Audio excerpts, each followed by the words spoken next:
امیدوار ہوں کہ حضرت حق سبحانہ و تعالی بحرمت فیضان باطن خواجگان چشت اہل بہشت اسرار ہم رضی اللہ تعالی عنہم اجمعین میری تمام خطاؤں کو بخشے اور بیچارے یعنی حضرت عبد الرحمن چشتی پر فیض خاص اور قبولیت فرمائے۔ الغرض کتاب حاضہ میں مقدمہ اور خاتمہ کے علاوہ 29 باب بندے ہیں، 29 چیپٹرز ہیں۔ یہ کتاب کی خصوصیت بتا رہے ہیں۔ 29 چیپٹر ہیں، ہر باب میں چند اولیاء کرام کے حالات و احوال بیان کیے گئے ہیں، اور بعض جگہ پر آپ ایک ہی ذکر میں چند بزرگوں کے احوال ملاحظہ فرمائیں گے۔ باب اول حضرت رسالت پناہ صلی اللہ علیہ وسلم کے ذکر سے ہے کہ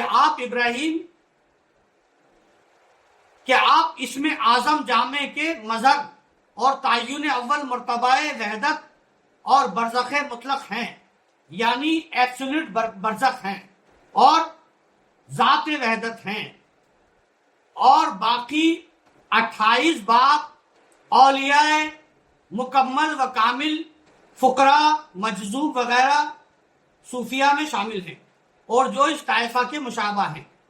بمصداق من تشبہ قوما فہو من، ان کا بھی ذکر کر دیا ہے، اور یہ 28 باب، 28 چیپٹر، 28 چیپٹر اللہ تعالیٰ کے ان 28 اسماء حسنہ کے مطابق ہیں جو اولیاء اللہ کے قلوب کے مرتبہ میں، اور ہر ولی اپنے مرتبہ اسم کی صفت سے موصوف ہوتا ہے۔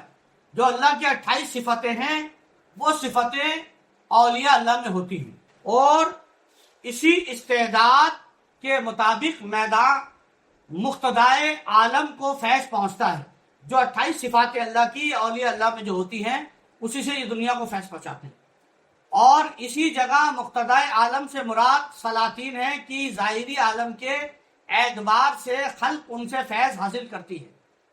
مراتب ذات، احدیت، وحدت، واحدیت کے ظہور کے مطابق اس طائفہ کے پاس جو نعمت و رحمت و مصیبت ہے، ذات احدیت سے شروع ہو کر تعین اول پر جو کہ مرتبہ وحدت اور حقیقت محمدی ہے پر پہنچتی ہے، اور تعین اول سے حق تعالیٰ کے 28 اسماء جن میں سے ہر ولی ہر اسم کا مظہر ہے، ہر ولی اللہ کے ایک اسم کا چن ہے، ایک اسم اللہ کا مظہر ہے، سمبل ہے۔ ان کے قلوب پر توقف سے حق تعالیٰ کے 28 اسماء ہیں جن سے ہر ولی ہر اسم کا مظہر ہے، قلوب پر توقف کرتے ہیں۔ اس کے بعد مقتدائے عالم تک پہنچتے ہیں، اور اکثر مقتدائے عالم کے ذریعے اور بعض اوقات براہ راست عوام عالم کے مراتب و واحدیت ہے تک پہنچتے ہیں۔ اسی وجہ سے حضرت شیخ علاء الدولہ اور حضرت میر سید اشرف جہانگیر سمنانی نے لکھا ہے کہ جس قسم کے سلاطین ہوں ان کے آداب ملحوظ رکھنے چاہیے۔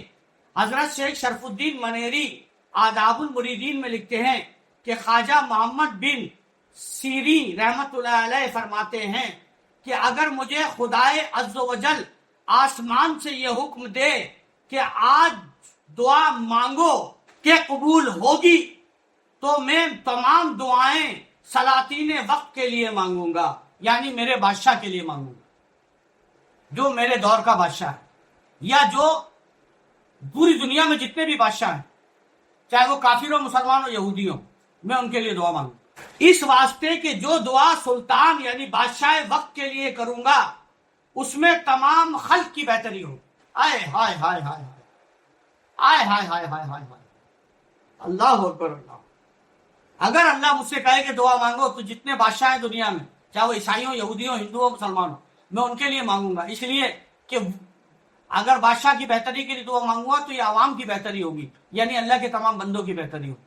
اور اپنی کتاب مکارم الاخلاق میں لکھتے ہیں کہ ایک دفعہ سلطان المشائخ حضرت شیخ نظام الدین اولیاء رضی اللہ تعالیٰ عنہ نے سلطان علاء الدین خلجی سے بہت تواضع کا اظہار فرمایا. مریدین حیران ہوئے کہ اس کا مطلب کیا ہے. فرمایا اس کی ولایت منقول ظاہر ہے.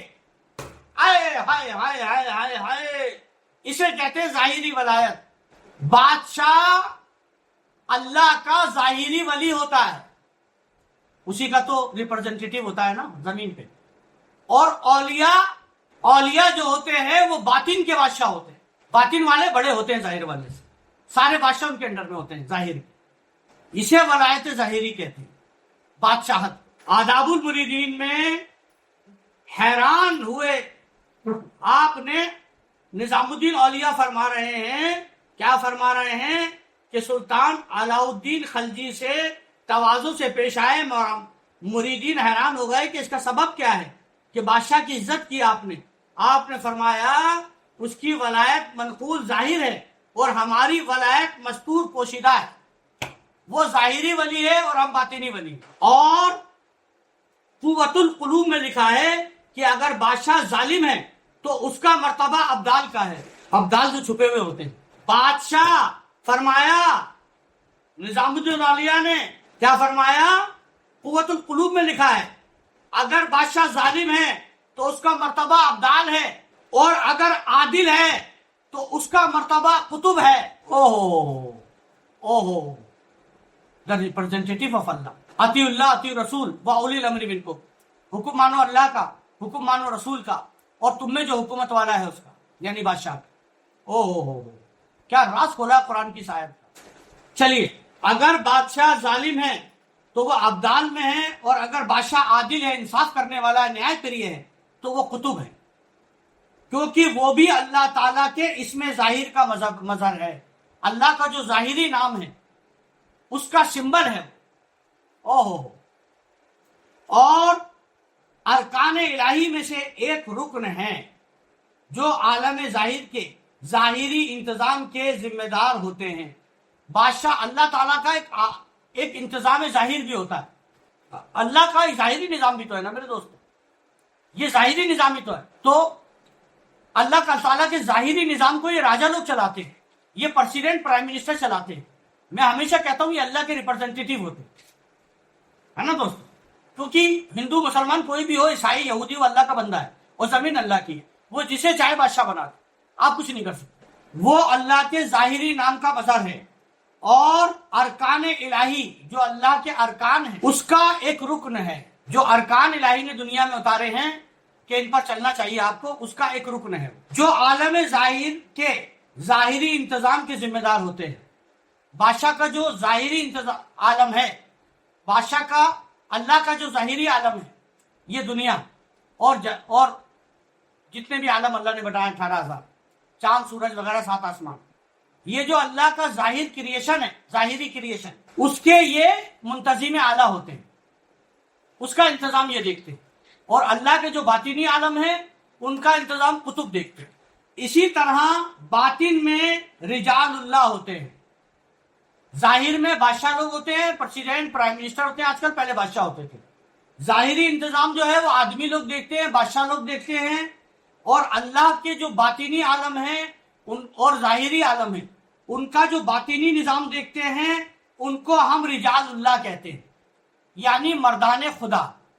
اللہ کے جتنے بھی عالم ہیں، جتنے بھی ظاہری عالم ہیں، ان کا جو باطنی انتظام دیکھتے ہیں، وہ جو باطنی بادشاہ ہوتے ہیں ان کو ہم رجال اللہ کہتے ہیں، مردان خدا. یعنی وہ حضرات جو نظام باطن کے باطنی نظام کے تحت، جو لوگ باطنی نظام کے تحت، ہڈن ایڈمنسٹریشن کے تحت، اللہ کے ہڈن ایڈمنسٹریشن کے تحت دنیا کے انتظام پر معمور ہوتے ہیں، انہیں رجال اللہ کہتے ہیں. رجال اللہ وحدت سے جو حقیقت محمدی ہے کہ قائم ہیں. یہ جو رجال اللہ ہوتے ہیں یہ حقیقت محمدیہ وحدت کے قائم ہیں، اور اس مرتبہ کے وسیلہ سے ذات احدیت سے فیض حاصل کرتے ہیں، اللہ کی ذات سے فیض حاصل کرتے ہیں. عالم واحدیت یعنی مخلوق تک پہنچاتے ہیں. وحدانیت سے وحدت، وحدت سے واحدیت. وحدانیت حقیقت اللہ، وحدت حقیقت رسول، اور واحدیت حقیقت انسان. عالم واحدیت یعنی مخلوق تک پہنچاتے ہیں. کس کے حکم؟ اللہ رسول کے احکام عالم واحدیت تک پہنچاتے ہیں، یعنی مخلوق تک پہنچاتے ہیں. اور جہاں کا نظام یعنی انتظام ان کی ذات سے ہوتا ہے. کلو کائنات جتنی بھی اللہ نے بنائی ہے اس کا جو نظام ہے وہ کتب کے ہاتھ میں ہوتا ہے. خاص کر کے دھرتی کی بات میں کر رہا ہوں، 18,000 آدمی، ان کا انتظام کتبوں کے ہاتھ میں ہوتا ہے. ٹھیک ہے نا، کتبوں کے ہاتھ میں ہوتا ہے. یہاں تک کہ ایک ایک محلے، ایک ایک پاڑے کا کتب بھی ہوتا ہے. دوستوں، ایک ایک محلے کا کتب بھی ہوتا ہے، جہاں کا انتظام ان کی ذات سے ہوتا ہے. اور یہ لوگ قیامت تک رہیں گے. یہ جو کتب ہے ایسا نہیں ہے کہ ختم ہو گئے، یہ قیامت تک رہیں گے. کتب قیامت تک رہیں گے. مطلب ایسا نہیں کہ کوئی کتب ہے تو مرے گا نہیں. کتب آدمیوں میں سے ہوتا ہے. قطبیت کی جو عمر ہوتی ہے وہ سب سے زیادہ ہوتی ہے 40 سال 15 دن. اس کے بعد ہوتی ہے 25 سال 28 دن. اس کے بعد ہوتی ہے 15 سال 40 دن. سب سے آخری، سب سے چھوٹی عمر. اور یہ لوگ قیامت تک رہیں گے. جب ان میں سے کسی کا انتقال ہو جاتا ہے تو اس کی بجائے خلق میں سے کوئی ایک مقرر کر دیتے ہیں. اگر کوئی قطب مر جاتا ہے تو اس کی جگہ پبلک میں سے کسی اور کو ایک کو قطب بنا دیتے. اور ان کی 12 قسمیں ہوتی ہیں. یہ جو قطب ہوتے ہیں ان کی 12 قسمیں ہوتی ہیں. There are 12 type of Qutub.